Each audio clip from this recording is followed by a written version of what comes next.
অনেক টাফ, এটা আমি বুঝি না। অলরাইট, আজকে আমরা একটা ব্যাপার নিয়ে কথা বলবো, খুবই বেসিক। অনেকগুলো কোয়েশ্চেন আমার কাছে আসে, অনেকে জিজ্ঞেস করে, আমি অ্যাকচুয়ালি তাদের জন্য ভিডিওটা করতেছি। এটার মেইন উদ্দেশ্য হচ্ছে আমরা যে গাড়ি নিয়ে কানাডাতে বিভিন্ন কনস্ট্রাকশন সাইটে আমার পার্সোনালি যেতে হয়, বা আমার মতো যারা কাজ করে প্রফেশনাল লেভেলে অ্যাজ এ ইঞ্জিনিয়ার হিসেবে, তো তাদের প্রায় প্রায় সাইটে যেতে হয়, সাইট টু অফিস। এবং পার্সোনালি আমি প্রচুর ঘোরাঘুরি করি। আমার গাড়ির মাইলেজ 1,31,000 কিলোমিটার এখন পর্যন্ত। 2023-এর এপ্রিলের সরি মার্চের 28 তারিখে আমি গাড়িটা কিনছিলাম। অনেক বেশি গাড়ি চালানো হয়, ঘোরার কারণে হোক, পার্সোনাল ইউজের কারণে হোক। তো কানাডা এবং বাংলাদেশে এই দুই দেশের মধ্যে একটা তফাৎ আছে। লেটস সে কানাডাতে এত ফ্রিকোয়েন্ট রিপেয়ার শপ আমরা পাই না, কারণ এখানে রিপেয়ার শপে যেতে হলে আপনাকে ইদার অ্যাপয়েন্টমেন্ট নিতে হবে, না হয় বড় শহরগুলোতে কিছু অ্যাভেলেবিলিটি থাকে। বাট আমি যেই শহরে থাকি এখানে এত অ্যাভেলেবিলিটি নাই। বা এমন হতে পারে রাত 2টার দিকে আমি ঘুরতে বেরোইছি, আমার গাড়ির টায়ার প্রেশার লুজ করছে, বা একটা শার্প অবজেক্ট বা কোনো কিছু একটা ঢুকছে। তো তখন আমি কি করব? তো আমার গাড়িতে একটা স্পেয়ার টায়ার আছে, 2023 পর্যন্ত এই স্পেয়ার টায়ারগুলো ওরা প্রোভাইড করতো। আর আমি শিওর না, এখন নতুন গাড়িগুলোতে মোস্ট লাইকলি আমি কয়েকটা রিভিউ দেখছি রেতিস রাইডের, এবং বিভিন্ন ভালো ভালো রিভিউয়ার আছে তাদের রিভিউগুলো দেখছি। তো মোস্ট অফ দ্য গাড়িতে এখন আর ওই স্পেয়ার টায়ারটা থাকে না, maybe weight balancing or something, কিছু একটা কারণে, যাই হোক। তো ওরা দিয়ে দেয় হচ্ছে একটা ইমার্জেন্সি কিট, যেটার থ্রুতে আপনি গাড়ির টায়ারে যে কোনো ধরনের শার্প অবজেক্ট যদি ঢুকে যায় এবং সে কারণে গাড়ির টায়ার যদি ফ্ল্যাট হয়ে যায়, তো ওই মুহূর্তে আপনি ওইটাকে ইনফ্লেট করতে পারবেন। তো এখন রাত 2টার দিকে আমি বেরোইছি, আমার গাড়ির টায়ার লিক হয়েছে, ফ্ল্যাট হয়ে গেছে। আমি কিভাবে রিপেয়ার করব? ওই মুহূর্তে আমি গাড়ি ওখানে রেখে চলে আসবো? এটা ধাক্কা দিয়ে নিয়ে আসা সম্ভব না। তো আমি কিছু ইমার্জেন্সি কিট ক্যারি করি, সেটার মধ্যে কয়েকটা জিনিস আছে ভেরি বেসিক। কোয়েশ্চেনের অ্যান্সারটা এখানে আসবে। সো আমি কি ক্যারি করি? ফার্স্ট অফ অল, এটা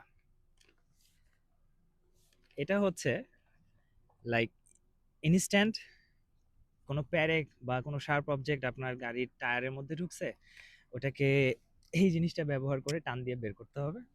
বের করার পরে এই দুইটা জিনিস ইউজ করে, ভেরি ইজি, এটা এমন আহামরি কিছু না।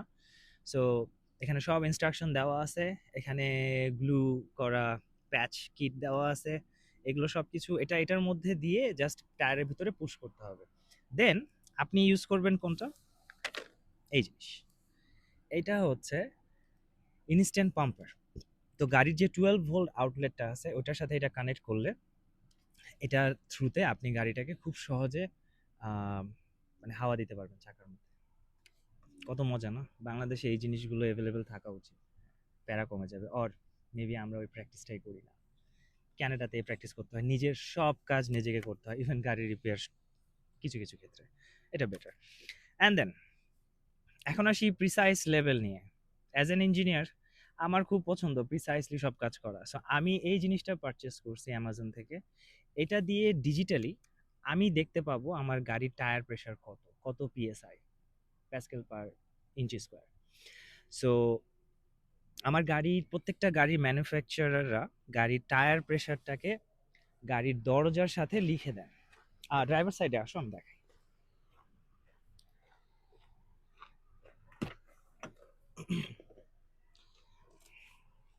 Late me show you what is that. তো এখানে প্রত্যেকটা টায়ারের জন্য টায়ার প্রেশার এবং কত প্রেশার থাকতে হবে সেই জিনিসগুলো এখানে লেখা। এটা গাড়ির আর্গোনমিক্সের সাথে ইঞ্জিনিয়াররা ডিজাইন করে থাকে। সো এই টায়ার প্রেশারটা মেনটেন করলে গাড়ি খুবই ভালো মাইলেজ দিবে, গাড়ি চালানোর ব্যালেন্সিংটা অনেক ভালো থাকবে। এই জিনিসটা খুবই ইম্পর্টেন্ট, রাইট? পুরো গাড়িটা এটার উপর দিয়ে চলতেছে, হাওয়া। অলরাইট, সো আজকে যেটা হয়েছে, আমরা কয়দিন, 2-3 দিন আগে আমরা ট্যুরে গেছিলাম। তো আমার গাড়িটা ইউজ করতে হয়নি, আমার ফ্রেন্ডের গাড়ি ইউজ করছি, ওর পার্কিং লটে আমার গাড়িটা ছিল, 2 দিন বসেছিল। তো গতকালকে যখন আমি টরন্টো থেকে ব্যাক করি, আমি গাড়ি স্টার্ট দিছি, একটু মনে হয়েছে যে টায়ার প্রেশারটা একটু কম। কেন? কারণ কানাডাতে যখন টেম্পারেচার ডাউন হয়, ঠিক ওই মুহূর্তে গাড়ির গাড়ির যে টায়ারগুলো আছে এটা কিছু প্রেশার লুজ করে। এই প্রেশারটাকে আবার ঠিক জায়গায় আনাটা খুবই জরুরি। ঠিক আছে? এটা টেম্পারেচারের সাথে ডিপেন্ড করে।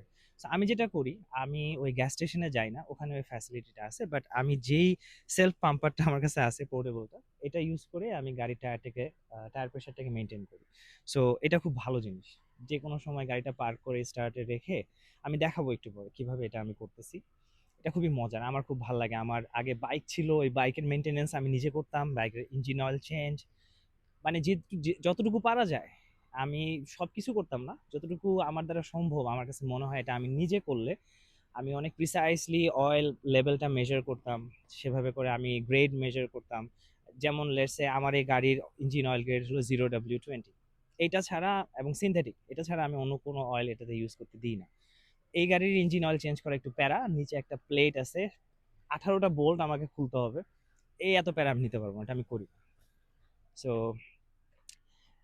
লেটস সি কিভাবে আমরা এই টায়ারটাকে এখন, টায়ার প্রেশারটাকে আমরা ঠিক করবো। হ্যাঁ, ভেরি ইজি।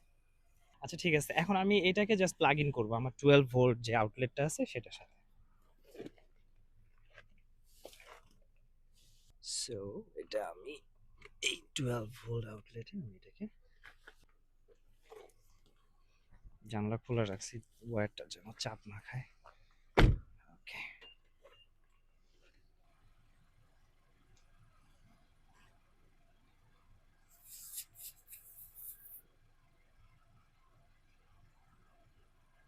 এখানে আসো, আমি দেখাই এখানে প্রেসার কত দেখাচ্ছে।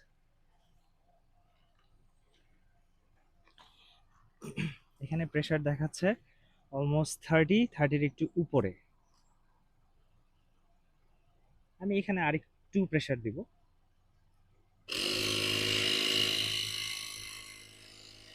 একটু শব্দ হবে, but খুবই সহজ, কিচ্ছু করা লাগে না।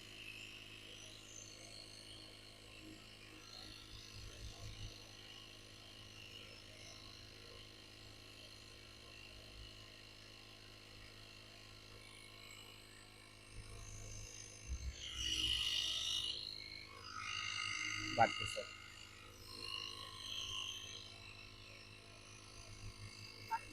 হ্যাঁ, এখন হয়ে গেছে এটা। এটা আমার অলমোস্ট এখানে মিটারে দেখাচ্ছে বিটুইন 30 to 40, মানে 35 হয়ে গেল, রাইট? এখন আমরা মেজার করব এটা দিয়ে, প্রিসাইজ মেজারমেন্ট। ওকে, সো এটা হচ্ছে পিএসআই।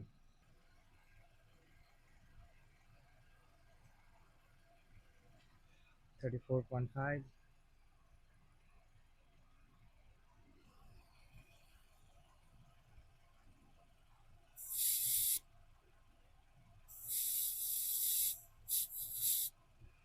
ওকে,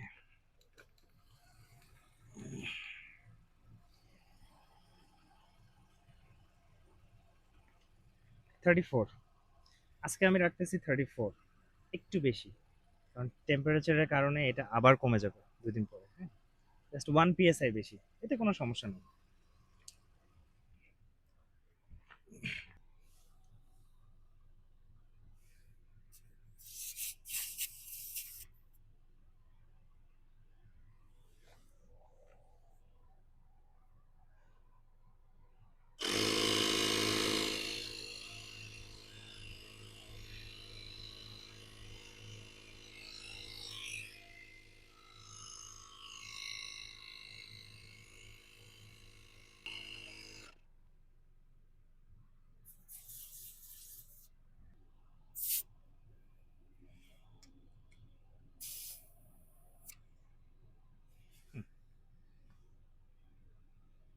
34। অলরাইট, সো ঠিক সেম প্রসিডিউর ফলো করে আমি বাকি দুটো টায়ারেরও টায়ার প্রেশারগুলো অ্যাডজাস্ট করে ফেলছি। এটা খুব রেগুলার একটা ইন্সপেকশন, এটা সবারই করা উচিত। ওকে।